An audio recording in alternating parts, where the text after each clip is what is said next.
Assalamualaikum dan salam sejahtera. Istimewanya di Didik TV KPM pada hari ini, anda sedang menyaksikan pentafsiran psikometrik bersama saya Syamira Nazir dan juga guru penyampai yang merupakan guru bimbingan dan kaunseling dari SMK Jalan Reko Kajang Selangor dengan tajuk yang akan beliau sampaikan iaitu profil dan pelaporan psikometrik murid.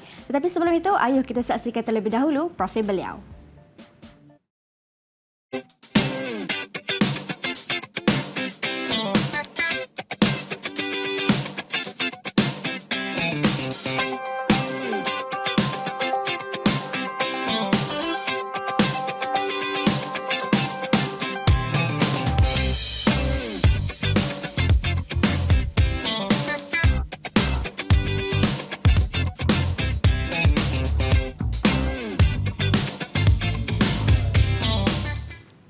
Baik, dan hari ini di studio bersama dengan saya seorang guru yang cukup ceria dan berpengalaman iaitu Cikgu Zuraya Ramli. Assalamualaikum Cikgu. Waalaikumsalam warahmatullahi.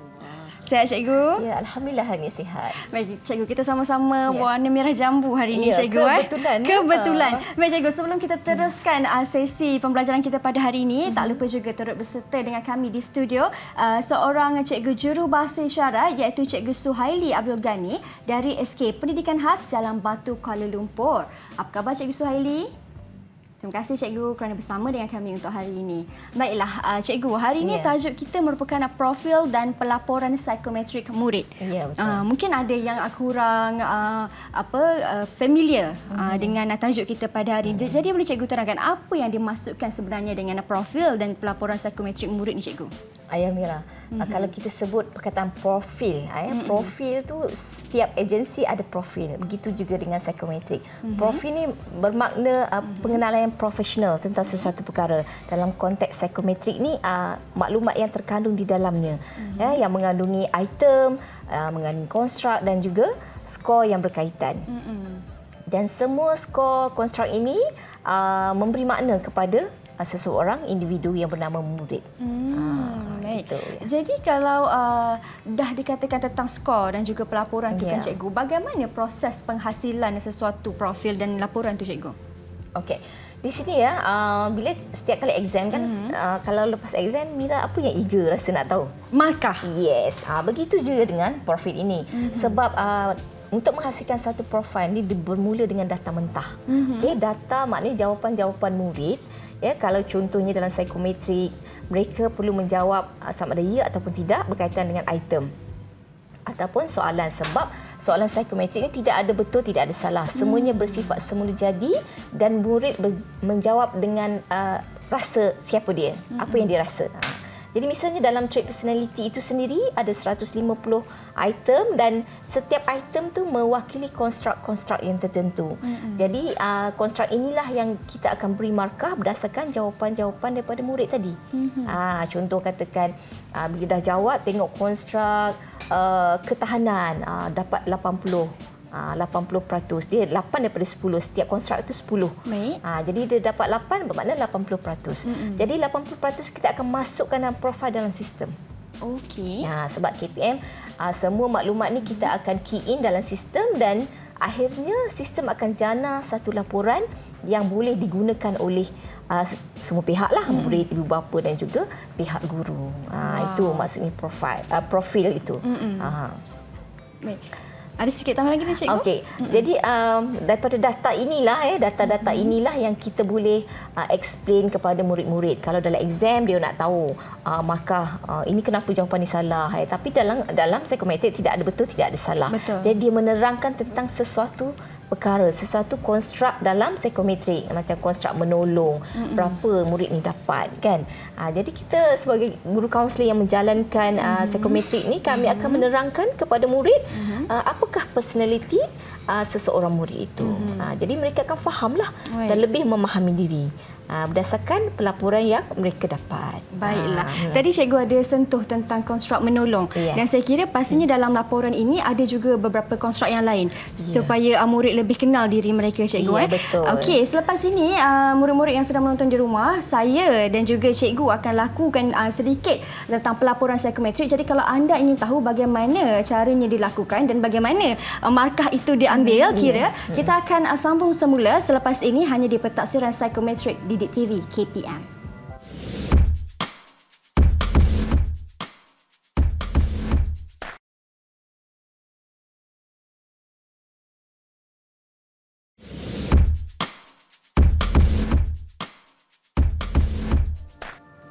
Hari ini di dalam pentaksiran psikometrik, saya bersama dengan Cikgu Zuraya atau lebih masyhur dengan panggilan Cikgu Zura, seorang guru bimbingan dan kaunseling yang akan membincangkan tentang pentaksiran psikometrik untuk murid-murid tingkatan 1 hingga tingkatan 5. Ya, Dan betul. di segmen ini Cikgu akan sentuh pula tentang pelaporan psikometrik. Apa itu pelaporan psikometrik dan Cikgu, apa yang terkandung dalam laporan tu Cikgu?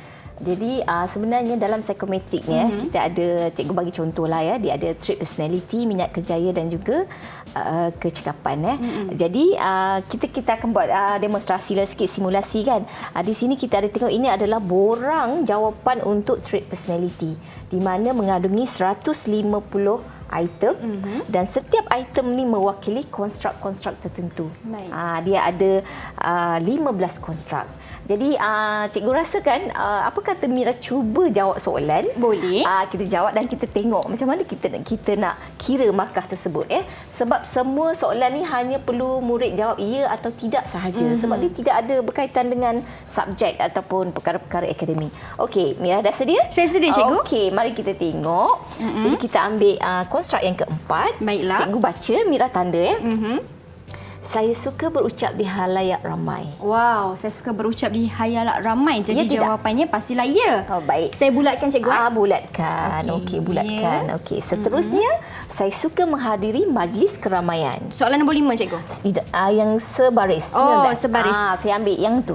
Okey. Okey, yang ni. Baiklah, jawapannya ya. Okey. Seterusnya soalan yang sebelah dia. Baiklah. Saya selesa memulakan perbualan dengan orang yang saya tak kenal. Okey, jawapannya ya juga Cikgu. Baik. Okey, kita tengok ya. Baiklah. Sekejap je buat ni ya.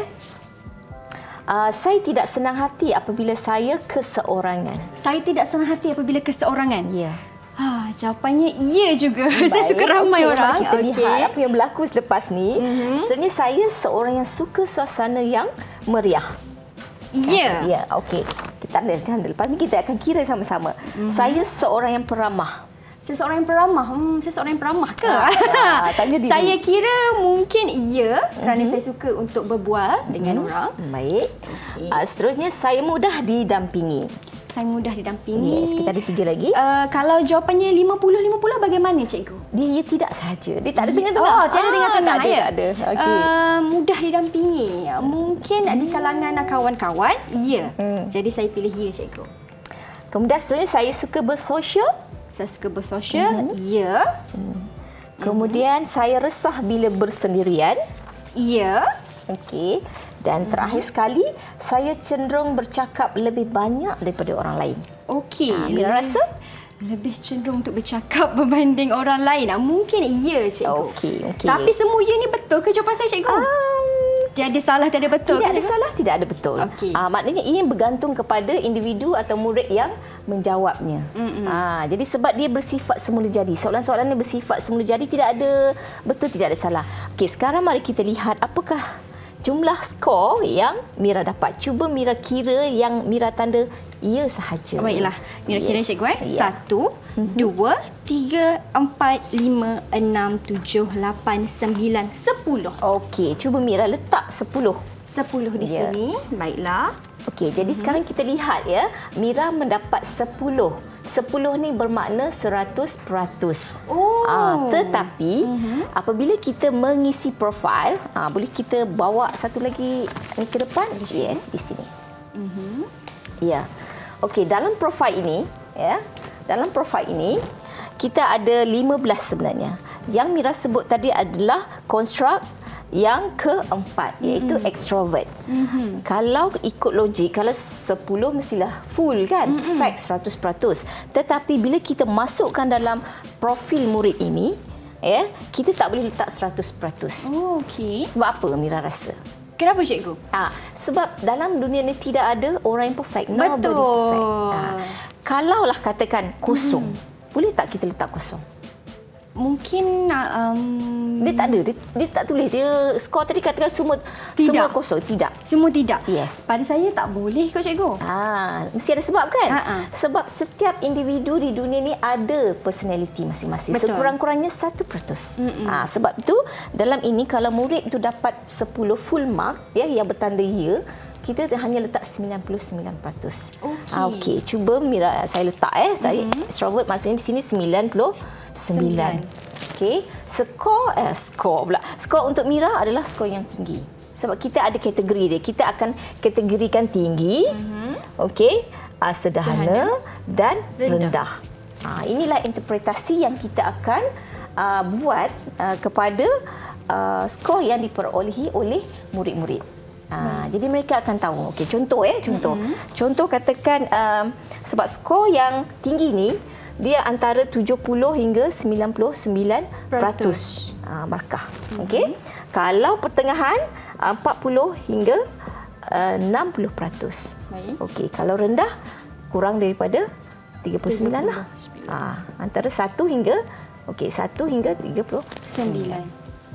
So apakah makna dia? Apakah membawa makna? Sekarang ni Mira dapat tinggi kan? Betul, cikgu. Sebab dari segi definisi operasional dia, extrovert ni individu yang suka kepada keramaian, orang ramai, suka bercakap, suka berinteraksi dengan individu lain, suka bekerja dalam kumpulan. Jadi maknanya personality untuk Mira adalah extrovert ni, itulah dia. Maksud kita interpretkan. Kalau katakan ada murid dapat skor yang sederhana, maknanya dia berkawan dalam kumpulan dia sahaja. Kalau rendah pula, maknanya murid itu seorang yang pemalu, dia tak berani nak cakap. Mungkin seorang yang introvert, cikgu. Yes, betul perkataan. Macam pernah buat je. Mira pernah buat tak? Pernah, cikgu. So ini adalah contoh pemarkahan. Inilah profil dalam sistem. Baik, cikgu. Cikgu, kalau mungkin ada yang baru saja menonton kita, ada yang kurang jelas tentang 70 hingga 99% sebagai skor tinggi ini, boleh cikgu terangkan secara ringkas apa yang dimasukkan? Maksudnya apabila kita dah kira setiap konstruk tadi, dia akan memberi markah atau memberi skor kepada murid yang menjawab. Jadi skor ini kita kategorikan mengikut 3 kategori tadilah, tinggi, sederhana dan juga rendah. Sekiranya murid itu mendapat skor antara 70 hingga 99 atau peratus 70 hingga 99%, dia dikategorikan sebagai tinggi. Contoh, saya ambil konstruk yang lain Cikgu ambil contoh konstruk menolong. Baiklah. Okey, menolong. Dia ada. Okey, jadi kalau konstruk dia tinggi, maknanya dia suka memberi pertolongan pada orang lain. Dia bersimpati dengan orang lain. Dia care dengan orang lain. Tapi kalau rendah, sebaliknya. Dia opposite. Itu salah satu contoh. Kalau sederhana, dia antara tinggi dan rendah lah. Itu dia punya interpretasi skor atau peratus setiap konstruk yang murid-murid dapat. Dan untuk pelaporan ini kan cikgu, berapa banyak konstruk yang murid akan diuji?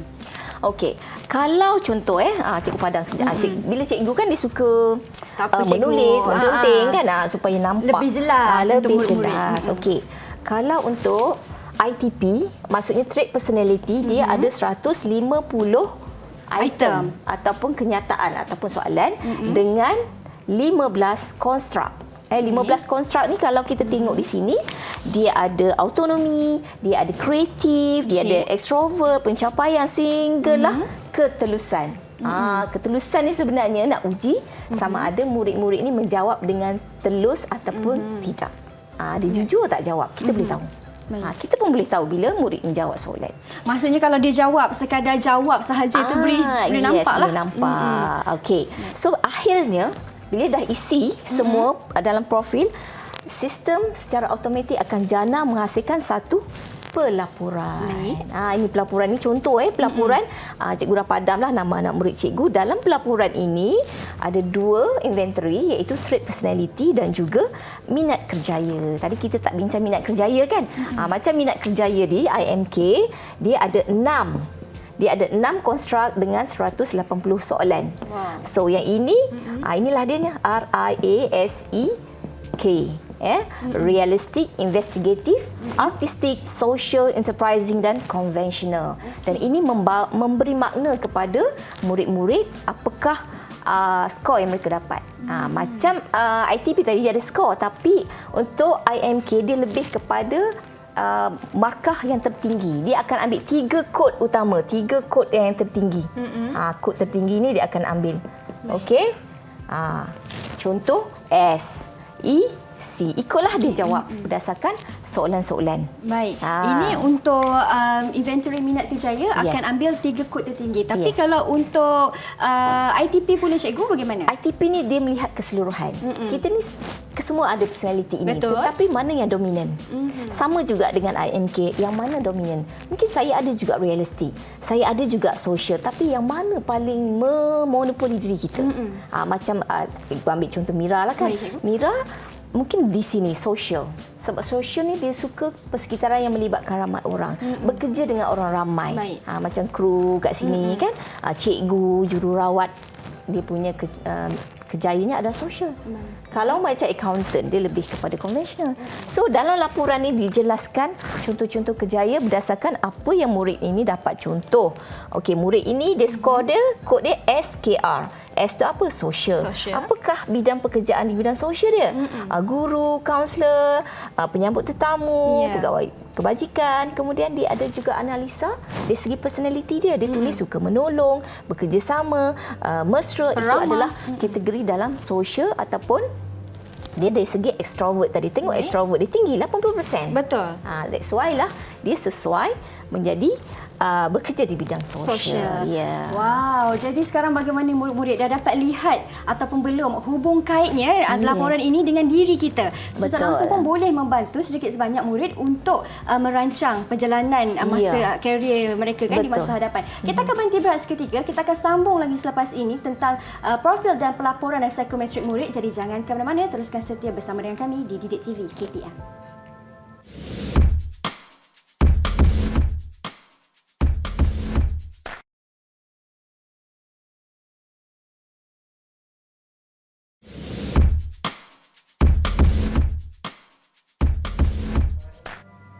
Baik, sekarang kita dah tahu bagaimana pelaporan psikometrik murid diguna pakai dalam mengetahui murid punya kerjaya, minat, kerana di situ ada inventory yang diuji daripada segi aptitude, personality, kejaya dan juga kecerdasan. Namun cikgu, soalan saya, bagaimana laporan ini dapat membantu bukan sahaja murid tetapi juga ibu bapa dan guru juga dalam membentuk murid itu sendiri? Okey, baik Mira ya.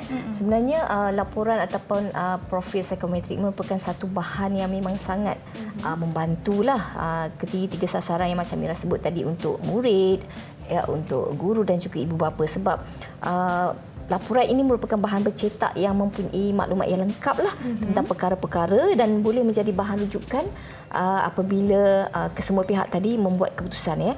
Cikgu bagi contoh dalam trait personality yang akan dijalankan oleh murid tingkatan 2 dan juga tingkatan 4. Mereka boleh gunakan keputusan ini untuk teroka lebih banyak tentang kelebihan kehebatan diri.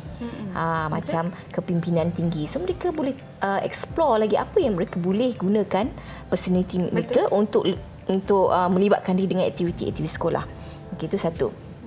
Okey, yang kedua, kalau kita lihat minat kerjaya, minat kerjaya ini yang akan menjalani pentaksiran ini adalah murid tingkatan 1, tingkatan 3 dan juga tingkatan 5. Dan setiap tingkatan ini mempunyai, orang kata, memberi manfaat kepada mereka.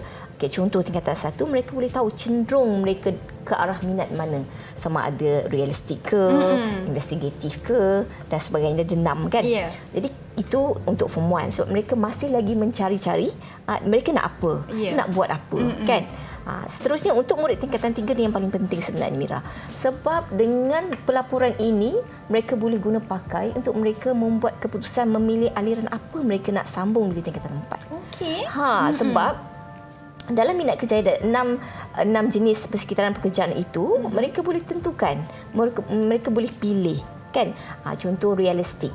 Realistik ni personality atau persekitaran kerjaya yang memerlukan mereka menggunakan peralatan, benda yang hands on. Hands on lah. Yes, yang hands on. Jadi murid-murid tingkatan 3 ni bila nak masuk ke mana, sekolah asrama penuh ke, MRSM ke mana-mana sekolah sekolah teknik mungkin. Yes, teknik. Jadi pihak sana pun akan melihat mereka ni ke arah mana.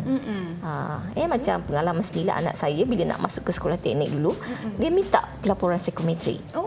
Dan ada juga murid cikgu yang nak mohon ke kuliah vocational, dia minta juga laporan psikometrik dan memfokuskan kepada minat kerjaya. Gitu. So itu untuk tingkatan 3. Dan yang paling penting form 5 lah apa-apa pun di akhirnya adalah tingkatan 5. Ke mana mereka nak pergi? Betul. Selepas tingkatan 5. Apa program yang dia nak pilih? Di IPT cikgu? Yes. Maksud lepas SPM, selain dia dapat sijil SPM, mereka juga diberi sijil psikometrik ini. Dan sijil ini sebenarnya membantulah murid-murid ni nak membuat keputusan dan nak convincekan mak ayah mereka tentang keputusan pilihan program yang mereka nak buat. Sebab kadang-kadang ada ibu bapa yang nak anak dia jadi apa yang mak ayah nak. Contohlah ada ibu bapa yang anaknya jadi doktor, tapi anak tak minat. Betul. Anak lebih kepada artistik, seni, nak jadi pengarah ke atau sebagainya. Jadi konflik ni berlaku sebenarnya. Sebab ini melalui pengalaman kan. Bila parents datang, cikgu anak saya ni keputusan anak ni bagus, dapat straight A, mengharapkan anak ni jadi doktor. Tapi bila kita tengok psikometrik dia, minat kerjaya dia artistik tu lebih dominan dalam diri anak dia. Jadi sebagai guru kaunseling, kita cuba convincekan ibu bapa tentang pemilihan ini. Sebab yang nak belajar adalah anak. Betul. Kan. Jadi kalau anak tu belajar, mungkinlah murid pandai letak mana-mana pun jadi, tapi kepuasan murid itu sendiri. Betul. Bila dia belajar, dia puas tak belajar. And then seterusnya bila bekerja. Macam Mira dulu. Ada tak terlintas nak menjadi seorang pengacara seperti sekarang? Ada tak masa dulu? Masa sekolah dulu mungkin tak ada bertukar-tukar cita-cita tu sebab kurang jelas lagi kan cikgu. Jadi bila tingkatan 5 ni dengan adanya psikometrik ni, dia memberi panduan kepada murid-murid lah. Betul. Untuk mereka jadi apa. Mungkin untuk tahun depan, next 5 years apa dia nak jadi. Betul, jadi sebenarnya ia membantu. Dan mereka boleh memilih dan mereka boleh mencari apakah yang sesuai dengan personality mereka, apakah yang sesuai dengan minat kerjaya mereka. Dan bila cikgu sentuh tentang pelaporan ini, maksudnya murid nak jawab laporan ini kena betul-betul tepat dan secaranya jangan jawab tipu-tipulah. Cikgu ada tak sedikit tips macam mana nak bagi benda tu jawab dengan tepat, cikgu? Ya, betul. Sebab dalam contoh trait personality tadi, dia ada satu konstruk ketelusan. Jadi bila murid jawab, kita tahu murid ni sebenarnya jawab jujur ataupun tidak.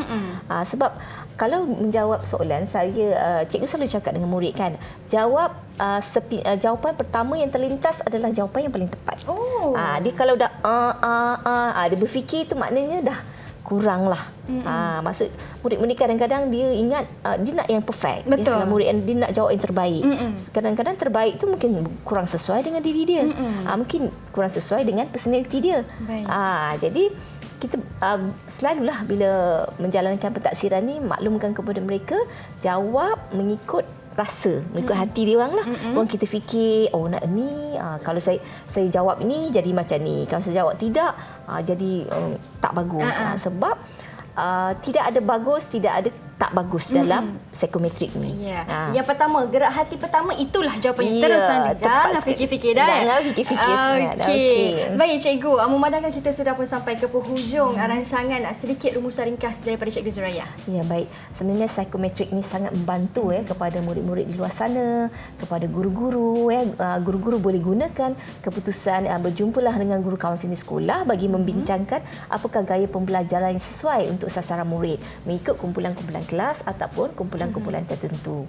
Dan kepada ibu bapa juga, psikometrik ni dapat membantu untuk membimbing anak-anak dari segi membuat keputusan hala tuju mereka selepas mereka sama ada ke tingkatan 4 ataupun selepas tamat belajar nanti. Baik cikgu, apa yang saya boleh pelajari daripada Cikgu Zuraya juga bila dah berada di sini cikgu, apa pelaporan psikometrik murid ini merupakan satu kaedah yang diguna pakai, satu pengiraan yang sistematik untuk mengumpul maklumat murid yang sekaligus dapat membantu untuk mempertingkatkan pembelajaran dan juga kemejadian murid itu sendiri cikgu. Baik, dan diharapkan ilmu ini, apa yang cikgu terangkan, informasi ini memberi maklumat yang berguna bukan sahaja kepada murid, ibu bapa bahkan juga guru. Kerana guru juga yang paling rapat dengan muridnya di sekolah kan, selepas ibu bapa. Terima kasih banyak Cikgu Zuraya atas kesudian bersama dengan kami di Pentaksiran Psikometrik. Semoga ada rezeki kita berjumpa lagi. Teruskan menonton kami di Didik TV KPM. Assalamualaikum dan salam sejahtera.